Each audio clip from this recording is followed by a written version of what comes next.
What's up, guys? Coral Cartel Reef Supply. Real quick, so I don't got you bouncing this stuff, and it's not far from closing up. But let's get in here and look at some corals. I'm getting a lot of questions about corals. How can I keep certain corals? How can I grow these things?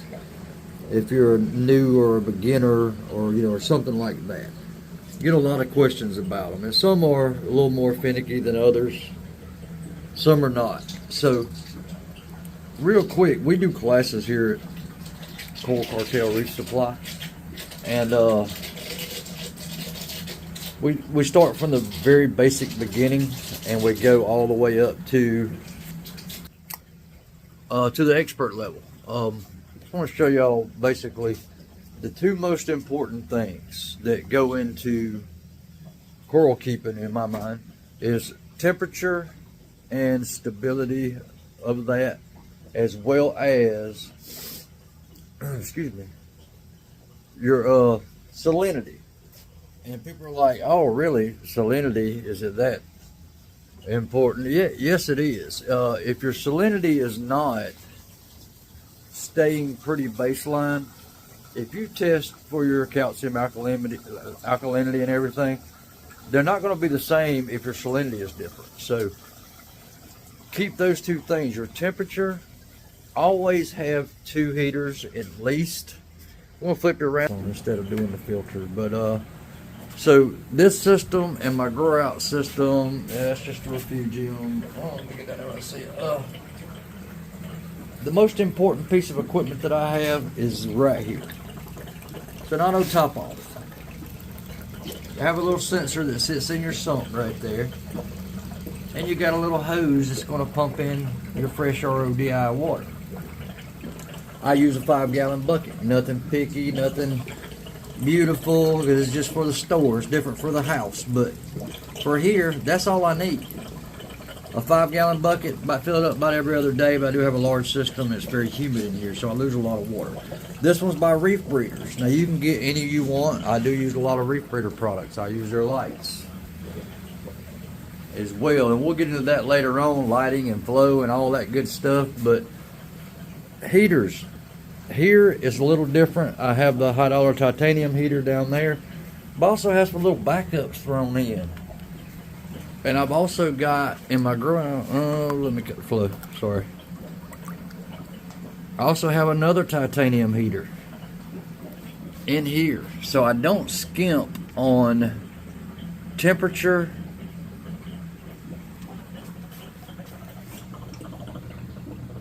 I don't skip on temperature, and I don't skimp on auto top offs. A good auto top off is going to cost you at least $100. It is what it is. Let me get a filter and just show you some of the grow out colony that we're growing out. But if you're wanting to get into reef keeping and keeping these, start by having your basics correct. And that's temperature and salinity. Two very, very important features when it comes to with the filter, without the filter. It's amazing, isn't it?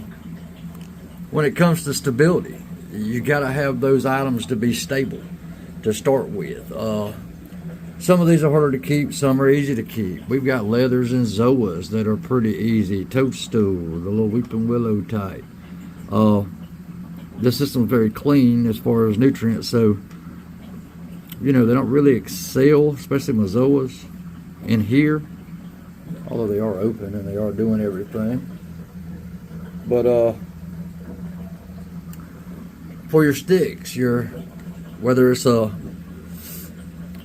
easier to keep stick, or whether you're getting into acroporas or whatever, I've got a little mixture of everything. A little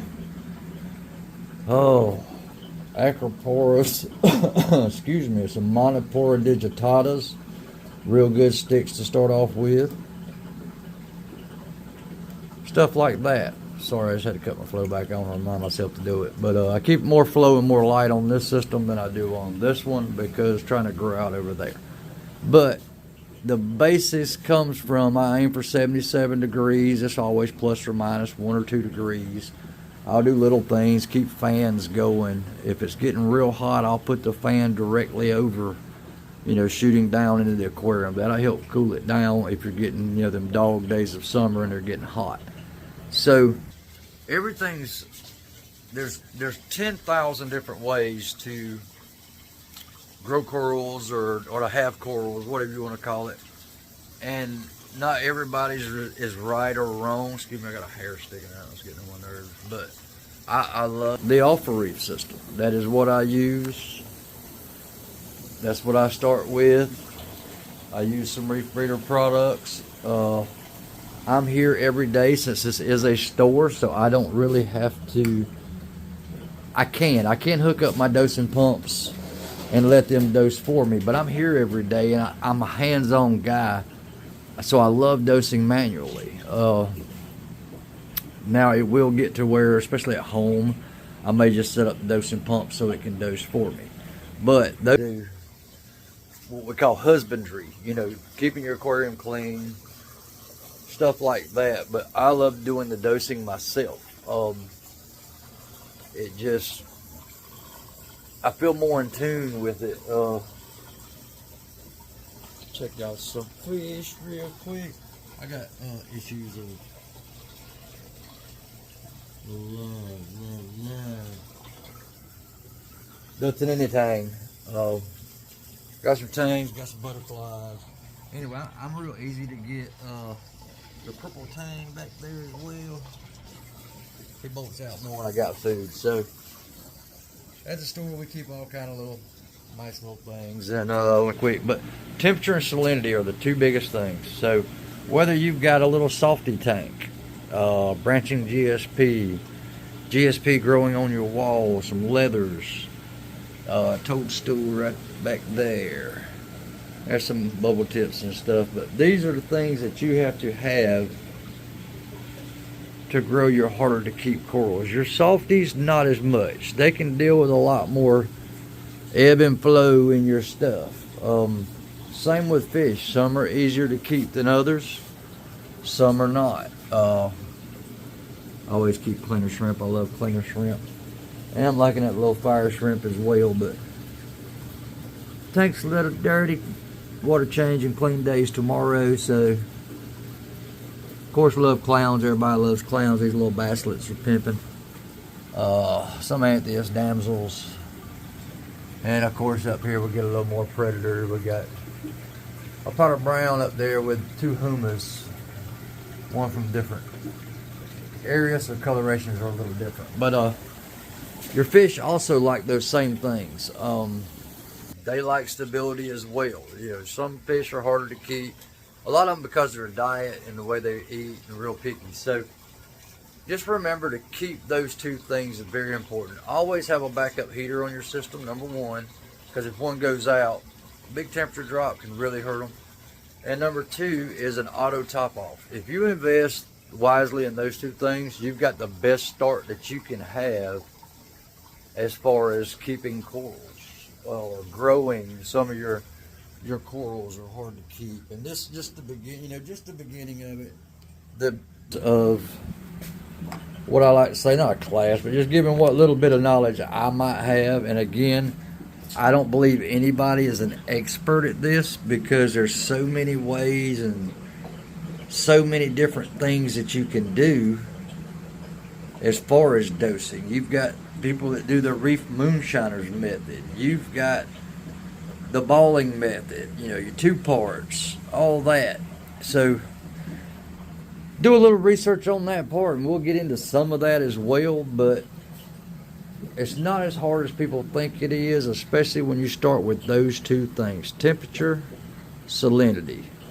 Keep those things as stable as you can keep it. Like the opposite of when you're in the hospital. When you're in the hospital, you don't want that. You almost want it like you're flatlined, but we don't want a flat line, but that's the way you want your parameters in your tank to be. You're going to have a little fluctuation, your temperature, seasonal. It's a little harder to keep it cool versus keeping it, warmer in the winter time. So you're going to have a little fluctuation, but not those big dips. Those big dips are what causes problems. So if you're into it, get those two pieces right there. They're going to be the most valuable to you. Have a great heater. I love the titanium type heaters. They just seem to last longer. Always have a backup because heaters fail. Part of the hobby, part of it. And an auto top off. Get you an auto top off. Your salinity will pretty much stay, especially if you're not adding or taking anything out. Your salinity will pretty much stay where it needs to be. And you've already mastered the first beginning part of keeping corals. So get your system set, let it cycle, let it mature, let it get stable, and then get into more maturity, and you'll be close to ready for corals, especially the easier to keep corals. And we're going to do different videos about different things, how I do it versus how other people do it. There's 1,000 ways to do it. Just pick what you think is best for you or easiest for you, without getting into something that we'll get into later. But you know, you got your dosing pumps, your quattros, you got some little reactors and protein skimmers, all that stuff. I believe you can do without, but you may need it at some point in time to help control certain things. So we do classes. So if you're in the upstate of South Carolina, specifically Anderson, South Carolina, feel free. These classes are free. We have some food. We've got 2 clowns that are paired up. I'm ready for them to lay some eggs. They done cleaned them a little spot right there. I threw a clay pot in there. Might have messed them up a little bit. But anyway, it's Coral Cartel Reef Supply. I just want to show you some of the items. We like Aqua Rocks too. We keep their stuff in. Some more reef breeder products, some of the higher items. And we've got all the saltwater stuff that you may need. We love Seachem products as well, so we keep Seachem stocked up. From Prime to Stability to Garlic Guard, you can't beat it. And we're also venturing into the freshwater side. This is something that's totally new to me. So I've had saltwater tanks on and off for 30 years, but this right here is all new to me.